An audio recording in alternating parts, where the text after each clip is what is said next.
A family that is held together by fear is madness. It's simply nonsense, but it happens. A family that exists due to the laziness of the men and women present in it, well, someone else has to go. And again, all of this, it's also nonsense. Family is a kind of conglomerate. It should be a unified organism. It's when, well, what should I say? It's all written in books that are 5,000 years old. What are you personally against in family? I am not against family. Against the creation of a family. I don't mind. I just don't do it. Because when it was time to create this family over the years, I was practicing in a semi-monastic state and I had only one goal, to understand how the world works. Now that I know how the world works, I have no interest in all of this anymore. Why? For what purpose? Why do you think this perhaps hinders practice? When a person enters into a relationship with another person, their attention is consumed by the everyday life, and their focus and consciousness drift into the relationship. In relationships, there is often a lack of practice. Practice mainly begins when a person pauses the external world and retreats into their inner world. How many men will allow their woman to retreat into her inner world? And how many women will allow their man to retreat into his inner world? Do you not allow your own? I don't get involved in this at all. Well, if she wanted to. She wanted it. With the woman I am currently living with, even though we met through a themed website, the initial interaction was more like, show what you can do, tell me, show me, teach me. That is, I showed her, we started practicing, and at some point, when we became even closer, when we began living together, she stopped practicing. Why? Because two practitioners cannot coexist with each other. Her value system is such that cohabitation is more important than practices. My value system is such that practices are more important than cohabitation. In other words, we fit into each other like a puzzle. But if her value system prioritized practices over cohabitation, we would have had a thunderstorm. I have been in such relationships. I have been in such relationships twice. In my first relationship, the girl practiced, and I initially crawled in, learned these practices, and started practicing them too. It was she who introduced me to Ashan. That is, I had practiced everything except for what I am showing now. And when I grew in these practices, I developed intention, will, confidence, and a clear path.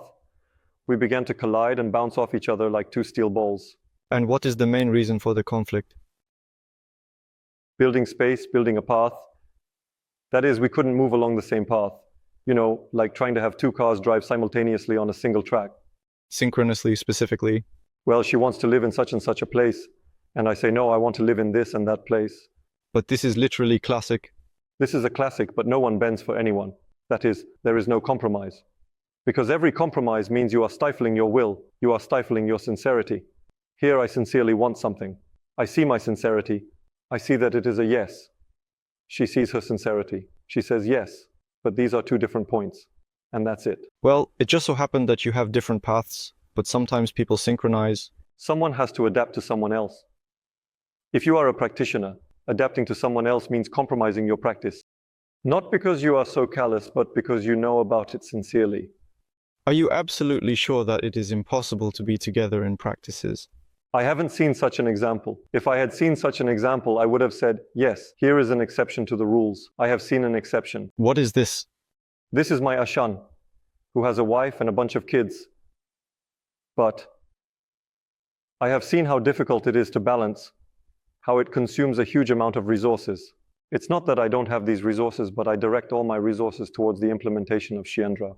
And to take these resources and start spending them on something else now, I don't see the reasoning behind it. I mean, why?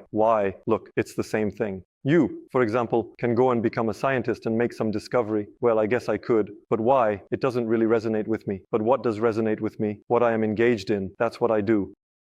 So you think that the second person cannot help you in your practice at all? Moreover, the second, third, and fourth cannot help either, but I will not form a family with him. That is, I have people with whom we engage in very deep practices. We practice together, but we are not husband and wife to each other. We are comrades to one another. I have people who help me manifest all of this at the level of informational fields. I myself, well, I'm just an average salesperson, an average marketer. There are people who help me with this, but we are not husband and wife. So you think that if, for example, you have a child, then that's it? You won't be able to practice your practices anymore. Yes, I can. But why should I do it? I mean, how will it help me? It will definitely hinder me because, again, raising a child is very expensive. This is a very big responsibility. It is something that will simply permanently pull my attention to another person. A child is also a person. So to spend your 16 to 17 lives fully investing in the development of another person, just one. The child will also compensate for these expenses with their energy. When the child reaches adulthood, they might say, Dad, Mom, screw you all. I know what I'm doing. Yes, but before that, he will supply you with his energy. So what is all this for? What is the point of this hustle? To what end again? I can earn money on my own. You tell me, listen, how about you earn half as much? But there will be a person next to you who will also earn money and you will be a family. I will say, why, if I can earn money myself, it's the same here. I can exert energy, I teach, I train a huge number of people, not just one. The last course had almost 200 people at the same time, synchronously. I invest myself in all of this. It brings me some benefits in return. This is what I am immersed in. And now you're saying, what if you have one person to invest in, someone who will compensate you for it? Why? Are these head decisions or from the heart? I can even tell you more. It wasn't a decision. I just live. That is, I live, I move, I affirm my intention. My intention defines my path. There are no children on my path. Throughout my life, I have been having sex and I have a girlfriend. But in all my life, not a single woman has even had an abortion from me. This means that it is somehow so far removed from me. I don't really control this process at all. I just live, and it unfolds that way. That is, there is nothing between me and the realization of my intention to have children, and I am fine with that. In other words, I do not resist this process. And do your students have families? Well, I expect successful students who have results in practice. Does their family decide for them? You know, situations can be very different. In most cases, the people who come to me while already being in families are adults, and they start experiencing turmoil in their families. And these turmoils are also quite justified. If a woman comes to me, a man starts to feel jealous of me because, well, you can't deceive energy. You simply can't deceive it. We sit, we practice, we synchronize. The other person feels it, even if they are not practicing anything, not seeing anything. They perceive it with their radars, their subconscious. Any person can see, but not everyone is aware. He sees it as us synchronizing there. And it has nothing to do with sex at all. We sit at least 1.5 meters apart, but there is still interaction. The fuss begins, the hustle starts, and only after some time does this surge of misunderstanding gradually fade away, because a person, a partner in the family, whether a man or a woman, starts to see that in principle, the changes are good. So they think, all right, I won't interfere. Conflicts may arise because, for example, a woman comes to me again and starts to express her energy. She develops intention. She develops will. She is no longer just a pure woman. She becomes more of a structured person, where everything is manifested, rather than a woman whose masculine component is completely suppressed. Accordingly, she begins to position herself differently within the family.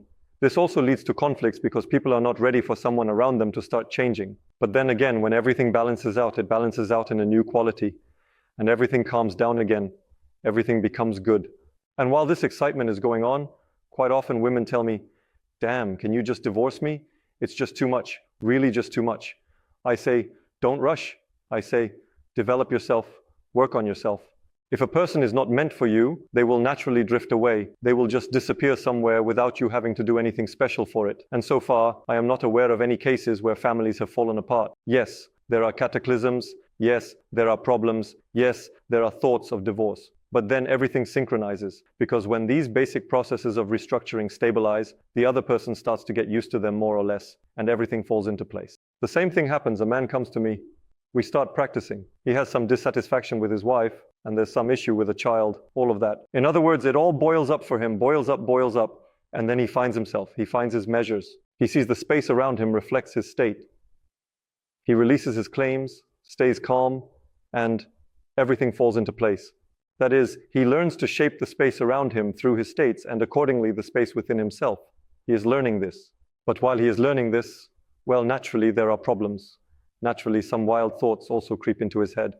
And again, I say, don't rush, learn, study these processes, manifest these states, See how everything will react to you? Observe how everything will change?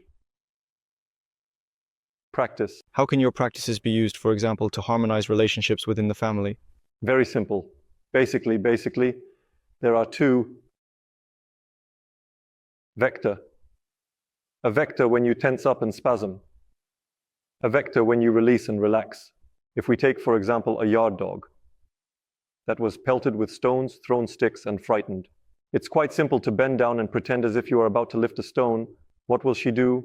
She immediately tucks her tail, folds her ears, gets scared, and scurries away sideways. She has been raised this way. She shrinks back. This is what a spasm is. And now let's take a wild wolf in the forest. Try to attack it. And its fur stands on end. Its eyes blaze. It ignites. It is ready for a fight. It is ready to manifest. This is a completely different behavior. And this is no longer a spasm. And when a person, seeing these two tendencies within themselves, stops suppressing and constricting themselves, as soon as they start to suppress themselves, reality immediately becomes agitated and says, "Stop this. You are losing your vitality right now." In other words, the conflict begins to escalate right away. The person says, "This is a conflict." I say, "It's the reality that holds you back from continuing to shrink further." In other words, you need to somehow break out of this state. And when a person becomes aware of these processes, sees these processes, for example, when some tensions begin, instead of starting to wind himself up, he relaxes, works with his energy, and distracts himself from interaction on the level of words. Because it's difficult to maintain the chatter and energy at first. He goes into the energy, relaxes, loosens up, like, "Okay, I seem to have relaxed, now I will," but the conflict is already gone. That's it. It has disappeared. He is no longer here. He has already made arrangements with everyone in the family, even though he didn't say a word. And so, when a person sees time and again how these states work, why am I speaking from the position of a man right now? Because a man is primarily the epicenter that determines the atmosphere in the family. That is, it sets the direction, it defines the vector. A woman is more adaptable. She is ready to move according to these vectors. For example, if a man comes home unhappy, then his wife also becomes tense and dissatisfied. He came in satisfied, happy, everything is good. The woman looks at him, "Oh, how everything is nice." This means that women's positions are more flexible than men's. But if a man comes home dissatisfied, and the woman, for example, practices with him, she knows these processes, and she can draw upon that masculine position within herself, that core of intention, and hold on to the fact that everything is good, everything is wonderful. And the man will adapt to her, expressing his feminine qualities. This is not a question of male and female at all. It is a question of dance, the energy of Shiva and Shakti. In every person and in general in any living being, there are both manifestations. In a male body, it dances, setting the rhythm of Shiva. In a female body, it sets the rhythm of the hat. But that doesn't mean that the man doesn't have a hat. It is there. And it can also come on stage and dance something. This is male and female energy, right? Yes, but it exists within one person. That is, this division into masculine and feminine can be a bit misleading, because within a man, there is both the feminine and the masculine, and within a woman, there is both the feminine and the masculine. Are there any practices, so to speak, of a more direct impact? Of course there is. I have shown all of this. In practical energy work, it is the power of consciousness, one course. I showed both the whirlwind in the womb and the intention on an energetic level, not on the level of shaking the air. Like, guys, look, that's it, you're on your own now? No, I demonstrated it all on myself. I just sat there and showed. What can these methods specifically provide? Mindfulness. In practical application, often used. They provide awareness. Well, look, it's the same thing. What can a hand give me? It can give you anything. I mean, will, for example, the sex life improve? Will the mutual understanding improve? Will the expression of love improve between? Everything that a person wants to improve, they will improve very quickly and effectively through energy, because energy is more fundamental than matter. Energy, shrinking down to matter, still remains more primary. And when a person begins to change themselves on an energetic level, to express themselves, not through shouting at each other, but through subtle processes that do not require sound, everything that is lower in the hierarchy of manifestation immediately adjusts to this. These methods are incredibly fast. I had a case. The woman bought my individual consultation, did not practice anything at all, and knew nothing about any courses. She just saw me, and for some reason her intuition told her that this guy knows the answer to my question. She had a very big problem with her husband. Her husband had sued her. He wanted to destroy everything simply, to shatter it all. Property, psyche. He just decided to annihilate her. Why? For what reason? It doesn't matter at all. It has no relevance. And she came to me and said, "What should I do?" I said, listen, I seem to be into energy, development, evolution, and spiritual growth. He says, why did you even come to me? She replies, well, I felt that you know the right answer. I say, well, if you feel that way, if you trust yourself, not me, but yourself, your choice, then do as I am telling you right now. And I gave her the practice that is now manifested in the second year of psychosynthesis. I gave her this practice and said it needs to be done, no matter how difficult, no matter how unwilling, against all odds, despite everything. Forget about what you can't do, forget about what you don't know. Just take it and do it. You just sat down and did it. What kind of practice is that? The heart, contact with the soul, reaching out for interaction, synchronization, and manifesting this in the external world. I say, just do this. Bring forth these vibrations from the depths of yourself right here, right now, in a state of divinity somewhere out there, in a state of matter somewhere here. Just do it, and that's it. Did she do it? A day later, he withdrew the application from the court. They didn't even have a chance to talk to each other because they only interacted through their lawyer. A day later, he went himself, took back the application and said that he had overstepped and that he didn't want this at all.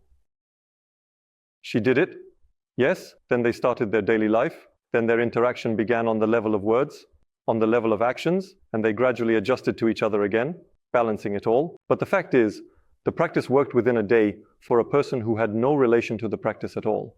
Can sexual life be improved in some way? Of course, it is possible.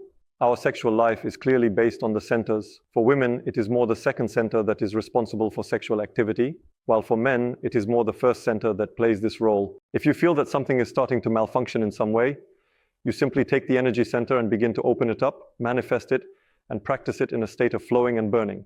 Everything else, the matter, will immediately align with this. Because it mainly starts with a blow to the energy center for some reason, which spasms and tightens, and then the physical aspect begins to deteriorate. And what processes are involved? Look, a man's sexual energy is based on the activity of the first center. What is the first center? It is the desire to live is a reflex, an instinct. It's like a stone flying at you. Before you even have time to think, you've already dodged it. This is all the energy of the first center, where you are a beast. Not an animal, yes, but a beast that is capable of surviving in any situation, at any moment, which even if it slips, has enough reflex to grab onto something and hold on.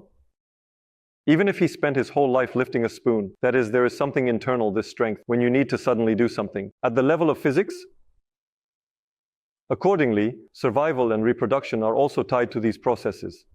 If a man does not want to live, if he has lost the meaning of life, if he is despondent, if he is permanently in a state of dissatisfaction, if he is constantly under stress to the point where he is so fed up that he just wants to stop and exit it all, then his center begins to spasm and constrict into crystalline structures. We cannot break the center itself, no way. But we can compress it from all sides with the densities of crystallized consciousness. Do you know how to cover headlights with mud? The headlights still shine, but the mud doesn't let the light through. And so you find these processes through practices, horrified by what you've done there, and you start to level it all out, to restore it. And while you are restoring it once, twice, 3 times, and everything starts to unfold. And what about women? The second center. For women, it is more related to interconnectedness at the level of relationships with parents, relationships with their partner, and relationships with other people. This is a slightly different spectrum of vibrations, the second center. In general, the second center is connected to one's relationship with their lineage. If a woman starts having problems with her lineage, meaning she is dissatisfied, feels uncomfortable, or was overly burdened in childhood, she begins to resist, and this center starts to close off. The same goes for men, but it is much harder to wear a man down because he is naturally a bit differently wired. And it is very easy to break a woman, to bring her down, to humiliate her. And if this happens, if she has indeed sold herself, her center closes, and consequently, her sexual functions also shut down. She does not want to continue the lineage. She says that she does not have the desire. She does not want to continue the lineage because the energy is not flowing. Energy does not flow. There is already a manifestation at the level of the psyche. A manifestation has appeared at the level of the psyche, meaning it does not want to engage in this. And the body starts to adjust as well. These functions begin to fade. A lot of problems arise. Okay, and where can I find practices to release these centers? It's all there, right there, where I show the other practices. These are related practices with energy centers. This is the first course of consciousness power, practical energy work. Everything is there. Everything is shown, described, and manifested there. Sit down, synchronize yourself. this needs to be done. It is very important to not treat this as something you bought, placed on a shelf, and now everything will happen. Not at all. You bought it, studied it, and practice it. Only then does this wonderful understanding occur. Do you want to unlock your inner strength and learn to manage energy? The course, Power of Consciousness 1. Practical Energy will provide you with tools to improve health, develop intuition, and gain a deeper understanding of the world. Join and start changing your life right now. Link in the description.